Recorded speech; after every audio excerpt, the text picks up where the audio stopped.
윤석열 대통령이 오늘 오후 서울 용산에 있는 대통령실에서 박단 대한전공의협의회 회장 일행과 면담할 것으로 그렇게 전해졌다. 이런 뉴스입니다. 대통령실 고위 관계자는 박단 회장이 용산 대통령실 청사를 직접 방문해서 윤 대통령을 만나겠다는 뜻을 알려왔다라고 말했습니다. 다시 한번 말씀드립니다. 오늘 긴박한 사실은 상황이 오늘 이른 아침부터 지금 이 시간까지 계속돼 왔었습니다. 어제 이미 여러분 뉴스 들어서 잘 아시겠지만 윤석열 대통령이 전공의가 이번 사태의 핵심이라는 것을 다시 한번 주지한 상황 속에서 만나겠다라는 이야기를 대통령실에서 발표를 했고, 그 뒤로 뭐 여러 가지 채널을 통해서 대통령실과 전공의 각계 그 대표들 사이에 접촉이 있었다고 전해져 있었습니다.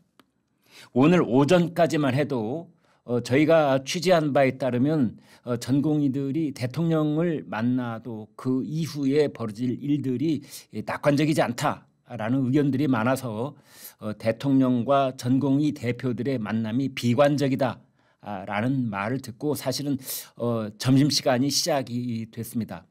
그런데 점심시간 그 시간 동안에 또 사태가 다시 한번 반전이 된 겁니다. 그래서 윤석열 대통령과 전공의 협의회 박단 회장을 비롯한 그 대표단들이 오늘 오후에 서울 용산에 있는 대통령실에서 대통령과 전격적으로 면담이 이루어졌다라는 소식을 공식 발표하기에 이르는 겁니다. 대통령실만 이런 발표가 있은 게 아니고 박단 전공의 협의회 회장 역시 대한전공의협의회 대의원들에게 공식 공지문을 보냈습니다. 대연협 비상대책위원회 내에서 충분한 시간 회의를 거쳐 결정한 사안이다. 그러면서 현 사태는 대통령의 의지로 생각된 것으로 생각한다. 4월 10일 총선 전에 한 번쯤 전공의들의 입장을 대통령께 직접 전달하고 해결을 시도해 볼 만한 가치가 있다고 판단했다라고 박단 대한전공의협의회 회장이 대의원들에게 보낸 공지문에 그런 구절이 나옵니다. 그리고 최종 결정은 전체 투표를 통해서 진행하겠다라는 내용도 아울러 밝혔습니다.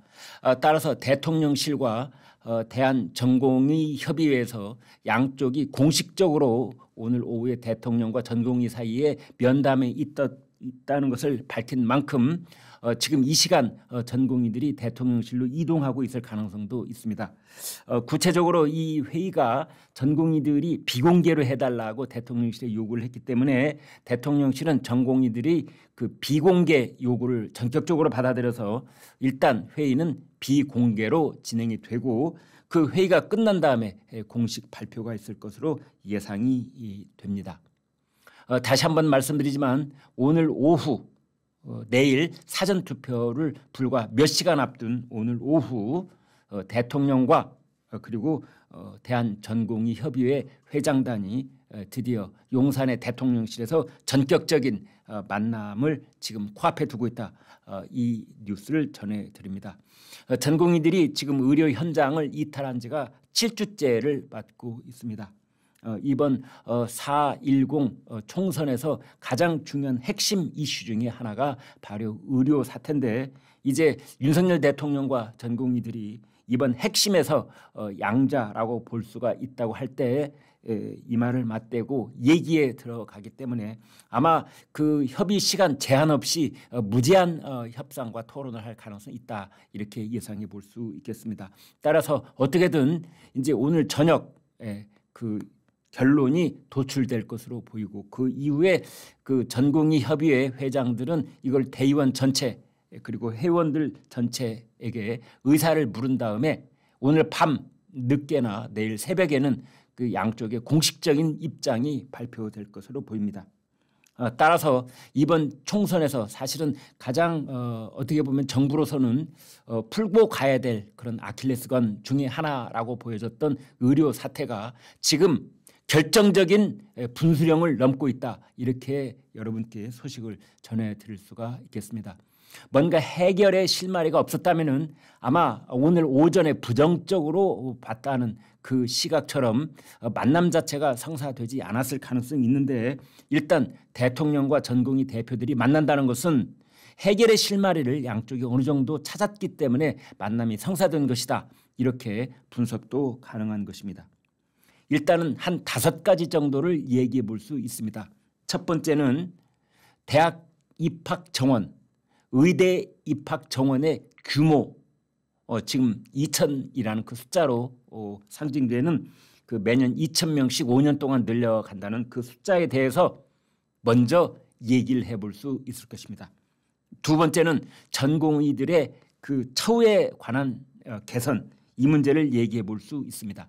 지금 전공의들은 가령 일주일 동안에 근무하는 시간, 이것을 과감하게 축소해야 될 것이고, 지금 받는 급료 이것도 대폭 인상을 해서 전공의들이 각 병원에서 일하는 만큼 합당한 대우를 받아야 된다. 이런 점은 조정이 될 것으로 보입니다. 하나는 지역 의료의 균형을 맞추는 문제입니다. 그리고 다른 하나는 필수 의료를 지원하는 문제입니다. 그다음에 5번째로 의사들이 안고 있는 사법 리스크를 경감할 수 있는 그런 방안이 되겠습니다. 따라서 전공의들의 처우 개선, 지역 의료 지원, 필수 의료 지원, 사법 리스크 경감, 이 4가지는 아마 한 20-30분 내에 금세 이런 문제는 해결이 될 수 있을 것이라고 예상을 해 볼 수 있고, 결국은 의과대학 입학 정원에 관한 그 규모를 재조정하는 문제, 이것이 대통령과 전공의 대표들 사이에 얘기가 오갈 것으로 이렇게 예상이 됩니다. 어쨌든 그 이번 선거에서 가장 중요한 핵심 쟁점 중의 쟁점이라고 할 수 있는 의료 사태에 드디어 그 출구가 보이는 것 아니냐, 이런 희망적인 그런 예측도 나오고 있습니다.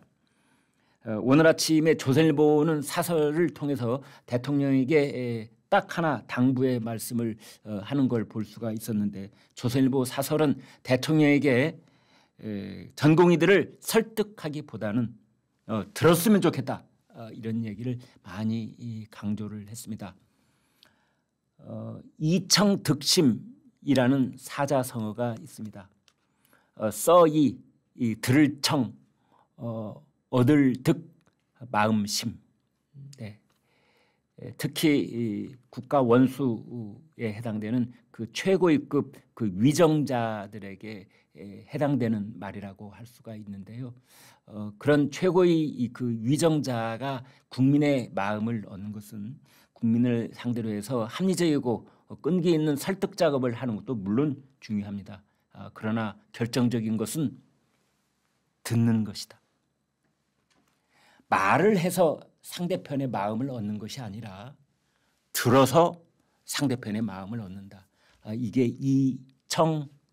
이청득심입니다. 아무튼 뭐 그런 내용도 윤석열 대통령이 충분히 알고 있을 겁니다. 대국민 담화를 통해서 대통령이 국민들께 또 의료계에 할 수 있는 얘기는 51분간에 걸친 그 대국민 담화에서 충분히 말씀을 하셨기 때문에 오늘 자리는 전공의들의 얘기를 충분히 듣는 자리. 그리고 누군가 얘기했던 것처럼 그 전공의들은 대개 20대 후반, 30대 초반이지요. 윤석열 대통령 입장에서 본다면 아들뻘입니다. 조카뻘, 아들뻘.